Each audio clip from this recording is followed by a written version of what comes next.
اللہ الرحمن الرحیم۔ السلام علیکم۔ اسلام فل میں آپ سب کو خوش آمدید کہتے ہیں۔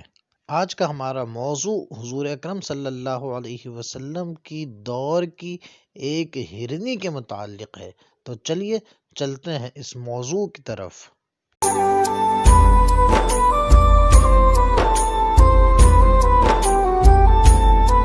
یہ واقعہ ایک انتہائی ایمان افروز واقعہ ہے، انتہائی دلچسپ واقعہ ہے حضور اکرم صلی اللہ علیہ وسلم کے زمانے کی ایک ہرنی کا۔ اس واقعے کو امام طبرانی نے، ابو نعیم نے اور علامہ ابن کثیر نے اپنی اپنی کتب میں روایت کیا ہے۔ واقعہ کچھ اس طرح سے ہے کہ حضرت انس بن مالک رضی اللہ تعالیٰ عنہ بیان کرتے ہیں، ایک دفعہ رسول اللہ صلی اللہ علیہ وسلم کسی علاقے سے گزرے تو ان لوگوں نے ایک ہرنی کو شکار کر کے بانس کے ساتھ باندھا ہوا تھا۔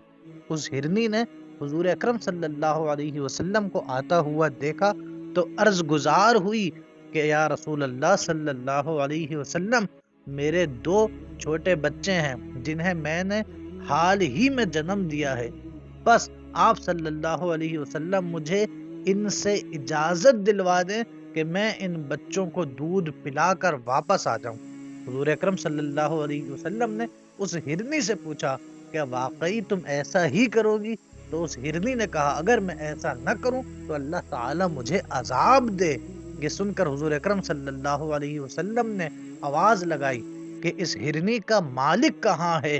لوگوں نے کہا، یا رسول اللہ صلی اللہ علیہ وسلم، اس کے مالک ہم ہی ہیں۔ حضور اکرم صلی اللہ علیہ وسلم نے فرمایا کہ اسے چھوڑ دو یہاں تک کہ یہ اپنے بچوں کو دودھ پلا کر تمہارے پاس واپس آ جائے۔ حضور اکرم صلی اللہ علیہ وسلم کے اس بات پر ان لوگوں نے حضور اکرم صلی اللہ علیہ وسلم سے عرض کی، یا رسول اللہ صلی اللہ علیہ وسلم، اس کی واپسی آنے کی ہمیں کون ضمانت دے گا؟ جس پر رسول اللہ صلی اللہ علیہ وسلم نے فرمایا کہ میں اس کی ضمانت دیتا ہوں۔ انہوں نے ہرنی کو چھوڑ دیا، وہ اپنے بچوں کے پاس گئی اور انہیں دودھ پلا کر واپس آ گئی۔ انہوں نے اسے پھر باندھ دیا۔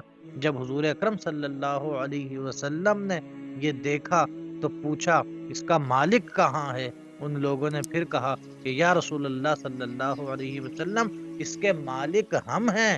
تو حضور اکرم صلی اللہ علیہ وسلم نے فرمایا کہ کیا تم اس ہرنی کو مجھے فروخت کرتے ہو؟ انہوں نے کہا، یا رسول اللہ صلی اللہ علیہ وسلم، یہ آپ ہی کی ہے۔ تو حضور اکرم صلی اللہ علیہ وسلم نے فرمایا کہ اگر یہ میری ہے تو پھر اس کو آزاد کر دیا جائے۔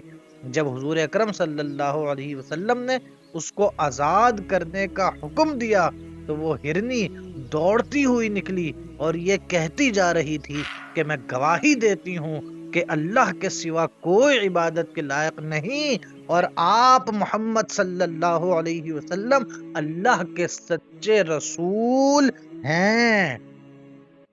تو ہمارے سامعین و ناظرین، آپ نے دیکھا کہ یہ کیسا پیارا واقعہ ہے کہ جس میں حضور اکرم صلی اللہ علیہ وسلم بے زبان جانوروں کے ساتھ بھی کتنے رحم سے پیش آتے تھے، اور حضور اکرم صلی اللہ علیہ وسلم کو جو اللہ تعالی نے رحمت للعالمین بنایا تو وہ صرف انسانوں کے لیے نہیں بلکہ جانوروں کے لیے بھی حضور اکرم صلی اللہ علیہ وسلم سراپر رحیم اور رحمان ہیں کہ حضور اکرم صلی اللہ علیہ وسلم جانوروں پر بھی رحم فرماتے، انسانوں پر بھی رحم فرماتے۔ اور اس واقعے سے ایک اور بات یہ بھی سمجھ میں آئی کہ جانور بھی جانتے ہیں کہ اگر کسی مشکل میں، کسی پریشانی میں، کسی قید میں، کسی آزمائش میں پھنس گئے ہیں تو وہاں سے نجات کا ذریعہ حضور اکرم صلی اللہ علیہ وسلم کی ذات ہے۔ اور ایک اور بات یہ پتہ چلی کہ جانوروں کی زبان جو کہ انسانوں میں لوگ نہیں سمجھ پاتے، مگر حضور اکرم صلی اللہ علیہ وسلم کو اللہ نے ایسی عظمت، ایسی رفعت، اتنی بزرگی اور ایسا علم عطا فرمایا ہے کہ چاہے انسان پکارے یا جانور پکارے، حضور نہ صرف سب کو سنتے ہیں بلکہ ان کی بولیاں تک سمجھتے ہیں۔ اللہ سے دعا ہے اللہ تعالی ہمیں بھی اپنے حبیب صلی اللہ علیہ وسلم کی سچی پکی محبت نصیب فرمائے، آمین۔ السلام علیکم ورحمۃ اللہ۔